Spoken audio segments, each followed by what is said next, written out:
13. So today we're reading Psalms 119, 9 through 13, and Proverbs 1:7. So our main focus, our lettering, is give me understanding that I may keep your law. Our main focus today is the value of godly wisdom. What does it matter, is there a difference between worldly wisdom and godly wisdom? And we see clearly in the Bible there is a difference, because a lot of the ways according to the Bible don't make sense to the world.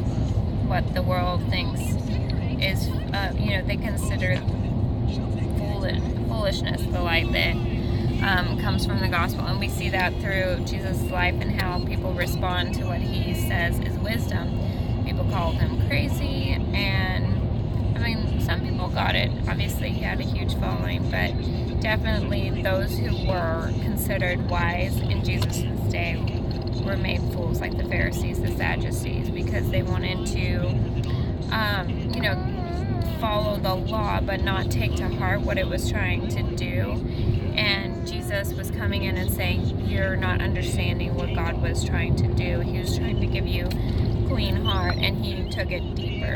And they just wanted to, act out what God had without letting it really change them and draw them closer to him. And God wants to use his words and his laws to draw us closer to him, so that we can,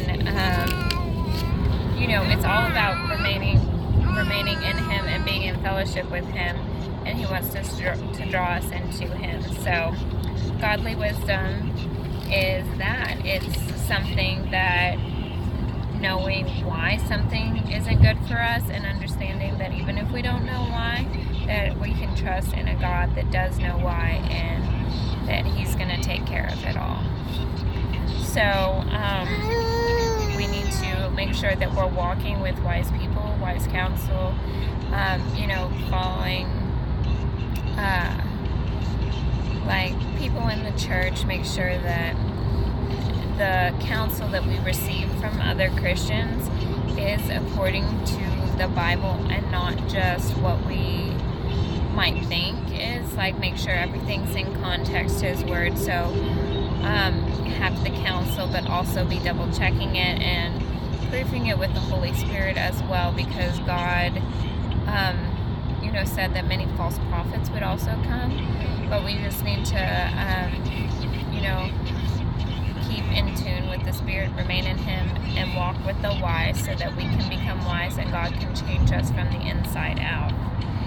And when you follow Jesus deeply and depend on the Holy Spirit, you're going to live out your calling. And that's what this whole study is about, is living out your calling, remaining in him, bearing fruit, because that's what we're called to. That's the whole purpose of this life, is to bear fruit. And he makes everything new. He gives everything purpose and hope. And we see that when we remain in him, and when we're utterly transformed by my kids are still here. When we're utterly transformed by his words and his him changing our lives, it will produce fruit in us, because you can't come to Jesus and walk away and remain in your life. It's just not possible, because when you really have God's experience God's presence, you can't you can forget about it. You can walk away and be like, okay, that was nice, that was probably just a fluke. But tasting the Holy Spirit, you'll want more of that, because God, it touches the deepest parts of you that are longing for more, and you just want more of it, and you want to share it with other people, because you're like, wow, that's what I've been looking for. That's the hope that I found. It's everything new and everything exciting that you could have ever wanted. And so go and share and bear fruit. Walk with the wise, become wise, and have godly counsel in your life, and be utterly transformed, so that God's name is glorified and lifted high. So thanks for joining me today, and I'll see you